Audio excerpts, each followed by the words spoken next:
Bienvenidos a esta nueva exploración.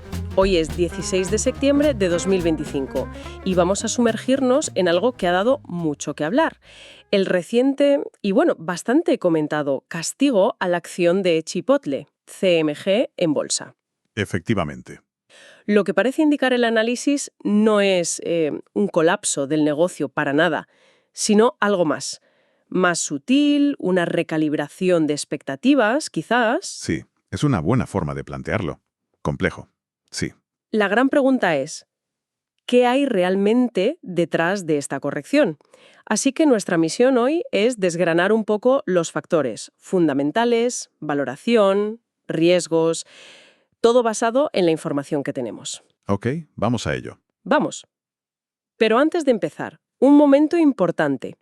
Este análisis que estamos haciendo hoy es posible gracias al apoyo de nuestro sponsor en Argentina, Broker 360. Así. Si alguien está en Argentina o tiene pensado viajar, pues tiene que conocerlos. Gestionan pólizas de seguros de todo tipo. Autos, hogar, comercio, vamos, lo que haga falta. Muy completo. Tienen su WhatsApp, su web, su mail. Toda la info está en pantalla o en la descripción para contactarles fácil.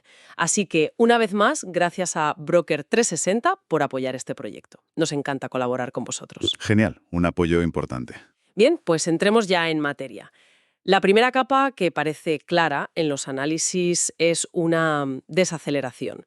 No un frenazo en seco, pero sí un cambio de marcha, ¿no? En ingresos, en beneficios por acción EPS, después de años de ir, a tope. Exacto. ¿Es solo una moderación o hay algo más que justifique este nerviosismo del mercado? Yo diría que es más que moderación, es un cambio de narrativa. Veníamos de cifras realmente espectaculares post-pandemia, ¿recuerdas? Crecimiento de ingresos del 26.1% en 2021. Impresionante. Y todavía cerca del 14% en 2022 y 2023. Números muy, muy sólidos. Pero si miramos los últimos 12 meses, hasta junio de 2025, el TTM, ese crecimiento ya baja al 8.57%. Sigue siendo crecimiento, pero la tendencia... La tendencia es clara, sí. Pero el verdadero punto de inflexión, lo que yo llamo el vuelco que encendió las alarmas, se ve mejor en la comparación trimestral interanual. A ver. Pasamos de un pico de crecimiento del 38.68%, casi un 40%, en el Q2 de 2021, a cifras mucho más modestas ahora, 6.4% en el Q1 de 2025 y apenas un 3.03% en el Q2 de este año. La caída es fuerte. Es una desaceleración muy marcada. Y eso es lo que el mercado interpreta como una señal de agotamiento de ese modelo de hipercrecimiento que se le presuponía. Entendido. La velocidad punta ya no es la misma. Y supongo que esa fatiga, como la llamas, se nota aún más si miramos la última línea, el beneficio por acción. Correcto. Ahí el golpe fue, si cabe, más directo. Después de años de crecimiento del EPS de 2 dígitos, el segundo trimestre de 2025 trajo la primera contracción interanual del EPS ajustado en bastante tiempo. Una caída del 2.9%. La primera en negativo. Sí. Y lo fascinante aquí es cómo este dato fundamental tuvo tantísimo peso. Porque muchos titulares se centraron al principio en la guidance, en las previsiones de la empresa no, pero este menos 2.9% fue clave. Entonces, resumiendo esta parte. Pues que los cimientos no se derrumban, pero las grietas en esa fachada de crecimiento excepcional son ya visibles, y el mercado, claro, las ha notado. Entendido. El motor pierde revoluciones. Vale, pues bajemos ahora al nivel operativo. Aquí es donde la cosa se pone interesante, porque esa desaceleración tiene que venir de algún lado. Claro. Los informes apuntan directamente a las ventas en tiendas comparables, el Semi-Store Sales o SSS, con esa caída del 4% en el Q2 de 2025, que además es el segundo trimestre seguido en negativo. ¿Qué hay dentro de ese número? Pues si abrimos ese menos 4% de SSS, la historia es bastante clara. El culpable principal es el tráfico. Las transacciones, o sea, el número de clientes que pasan por caja, cayeron un 4.9%. Casi un 5%. Sí, es una caída importante en volumen de clientes.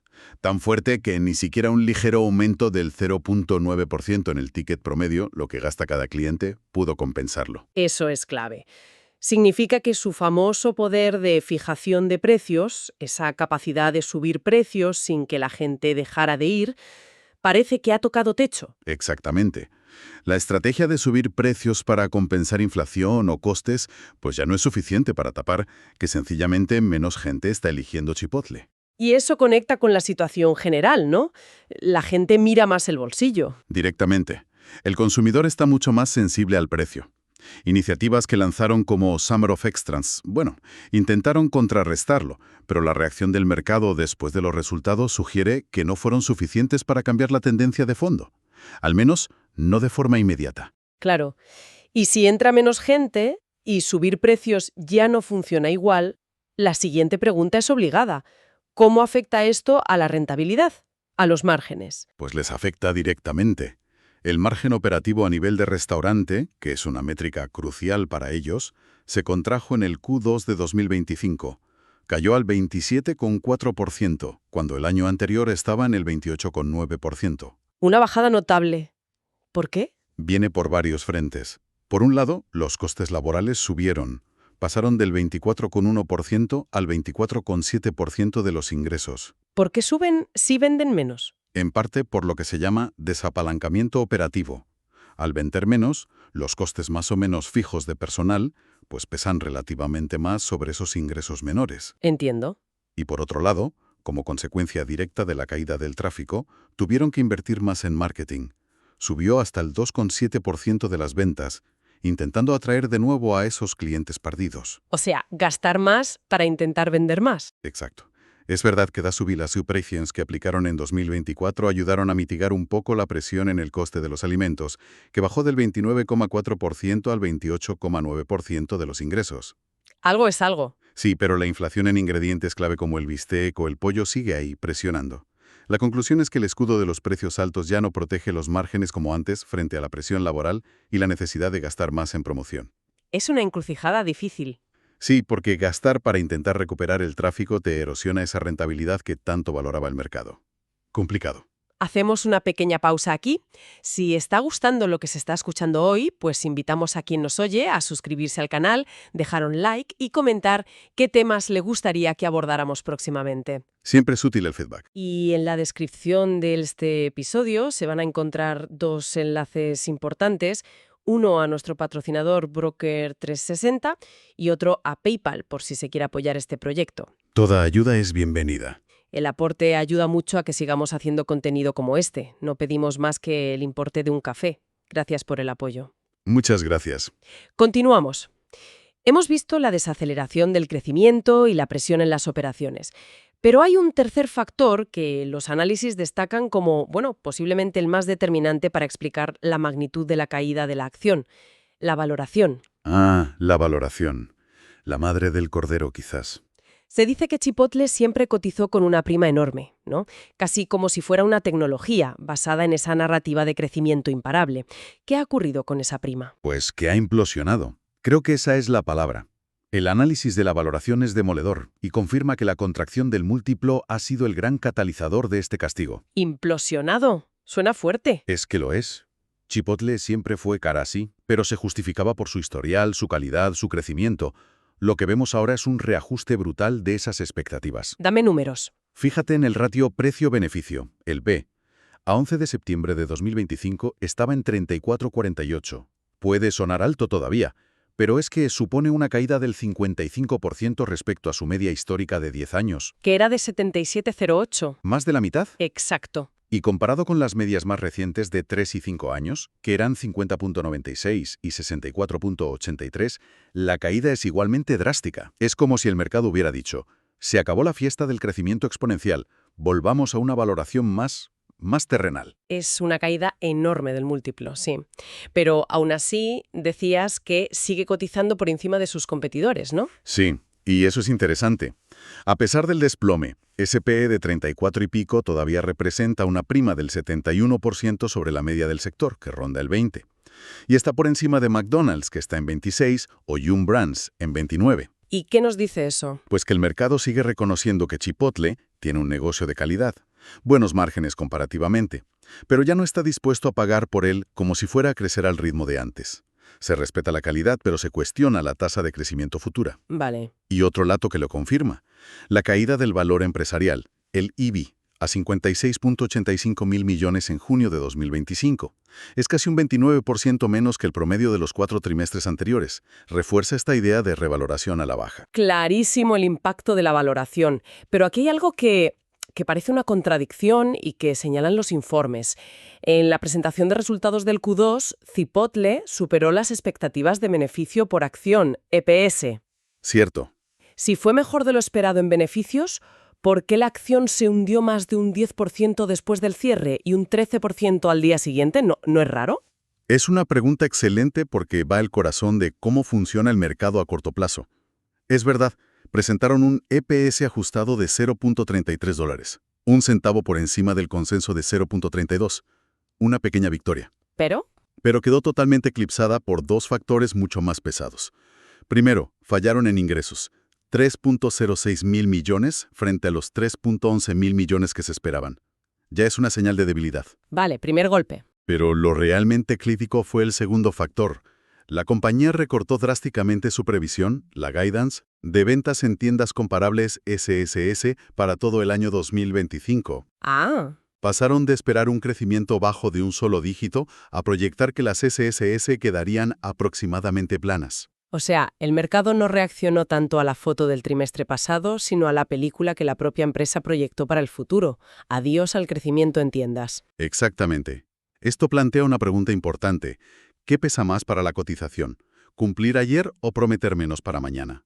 En este caso, la promesa rota o rebajada pesó muchísimo más. Entiendo. El mercado interpretó esa rebaja en la guía como una admisión implícita de que los problemas, el tráfico débil, la sensibilidad al precio, eran más graves y persistentes de lo que se pensaba. Y el haber superado el EPS no importó. No fue suficiente.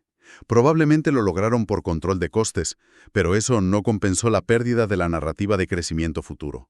El precio se ajustó por el futuro esperado, no por el pasado reportado. Entendido. El futuro manda en bolsa. Y hablando de factores que ensombrecen ese futuro, los análisis también ponen el foco en riesgos externos, concretamente el entorno regulatorio y laboral. ¿Cómo suman estos elementos más presión? Pues añaden una capa de incertidumbre y sobre todo de coste directo. El ejemplo más claro es la Ley de Salario Mínimo de California, la AB 1228. Exige desde abril de 2024 un mínimo de $20 la hora para grandes cadenas de comida rápida. Y Chipotle tiene mucha presencia allí. Cerca del 15% de sus locales están en California. El impacto es directo. La propia empresa estima que esto aumentará sus costes laborales totales entre un 2.5% y un 3%. Y, claro, la respuesta de la empresa es trasladarlo a precios. Lo que nos devuelve al problema del tráfico. Precisamente. Anunciaron subidas de precios de rango medio a alto de un solo dígito en California para compensar. El riesgo es evidente, entrar en un círculo vicioso. Explícalo. Regulación sube costes. Empresa sube precios. Clientes sensibles al precio se van. El tráfico cae más. Los márgenes se presionan aún más. Es un equilibrio muy delicado. Y además está el historial de litigios. Eso es.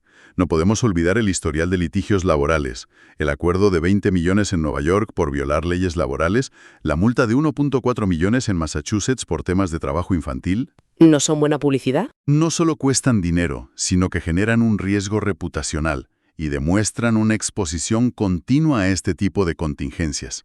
Todo esto justifica que los inversores exijan una prima de riesgo mayor, lo que a su vez también contribuye a mantener la valoración, bajo control o presionada. Con todo este panorama, desaceleración, presión en márgenes, riesgos externos, se ha visto una avalancha de inversores apostando a la baja, los famosos cortos. Pues mira, sorprendentemente no. El interés en corto, el short interest, es relativamente bajo. Ronda el 1.78% del capital flotante, float. ¿Y eso es mucho o poco? Es una cifra muy inferior a la media de sus competidores, que está más cerca del 11.5%. ¿Y qué interpretación le podemos dar a esto? Pues que la fuerte venta que hemos visto no parece haber sido impulsada principalmente por especuladores buscando una caída rápida. Más bien sugiere una capitulación de inversores a largo plazo. Los que creían en la historia de crecimiento. Exacto. Aquellos que compraron la tesis de crecimiento excepcional y que, ante la nueva realidad, fundamentales más débiles, guía recortada, decidieron deshacer posiciones. El enorme gap, ese hueco bajista en el precio justo después de los resultados del Q2, es una señal técnica muy fuerte de este cambio de sentimiento. Probablemente liderado por institucionales reevaluando drásticamente las perspectivas. Tiene sentido. Es más una reevaluación profunda que un ataque especulativo puntual. Exacto. Si unimos todas las piezas del puzzle que hemos ido viendo, el castigo a CMG parece la tormenta perfecta. A ver, resume esa tormenta. Una desaceleración fundamental, con menos tráfico y márgenes presionados. Eso choca contra unas expectativas de crecimiento altísimas, que ya no se sostenían, lo que provoca una violenta contracción de los múltiplos de valoración. La narrativa de crecimiento casi asegurado, se ha roto. ¿Y los riesgos externos? Y los riesgos externos, laborales y regulatorios, actúan como un viento en contra adicional que dificulta la recuperación y añade más presión. Un cuadro complejo, desde luego. Con todo esto sobre la mesa, ¿qué escenarios futuros dibujan los análisis para la acción? ¿Hacia dónde podría ir desde este punto? Básicamente se perfilan tres caminos principales, siempre basados en la información que tenemos ahora, claro. El más probable primero, quizás. El escenario base, o neutral, aquí la acción se estabiliza en este nuevo rango de valoración, más bajo. El crecimiento de los ingresos pasa a depender más de las nuevas aperturas. Planean abrir entre 315 y 345 locales en 2025, muchos con chipotlanes para recogida en coche, que de las ventas en tiendas existentes, el SSS, que se quedaría plano o con crecimiento muy bajo. ¿Y los márgenes? Los márgenes seguirían presionados por la inversión en marketing y los costes laborales. En este escenario, el potencial alcista a corto plazo es limitado. Haría falta ver señales claras y sostenidas de recuperación del tráfico para cambiarlo. Vale, ese es el base, el optimista. El escenario alcista podría darse si las iniciativas de marketing y menú consiguen de verdad revertir la tendencia del tráfico y volvemos a ver SSS positivos de forma consistente. ¿Qué más? También ayudaría que la expansión de los chipotlanes demuestre ser muy eficiente y mejore los márgenes.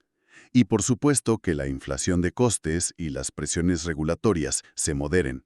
Si coinciden varios de estos factores, la acción podría recuperar parte del terreno perdido. ¿Y el pesimista? El escenario bajista.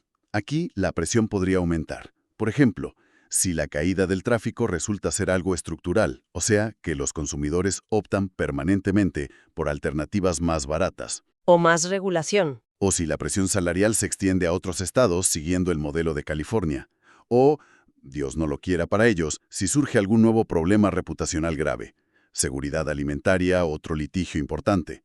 Cualquiera de estos factores podría llevar la acción a niveles aún más bajos. Escenarios claros que dependen de variables clave. Para quien siga de cerca este valor, ¿cuál sería la checklist fundamental a vigilar en los próximos informes trimestrales? ¿En qué fijarse sí o sí?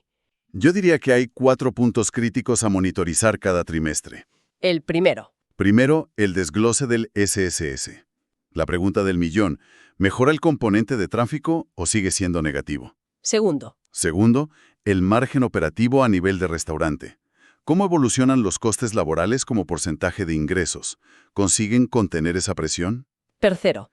Tercero, la guía futura que ofrezca la dirección. Cualquier revisión, al alza o a la baja, será mirada con lupa por el mercado, y también la reacción inmediata del precio a esa guía. Y cuarto. Y cuarto, el ritmo de aperturas, especialmente de Chipotlines. ¿Cumplen los objetivos? Y sobre todo, ¿cómo impactan estas nuevas tiendas en la eficiencia general de la compañía? Perfecto. Una guía muy concreta. Y para cerrar, como siempre, lanzamos una reflexión final conectando un poco todo lo que hemos discutido. A ver qué se te ocurre.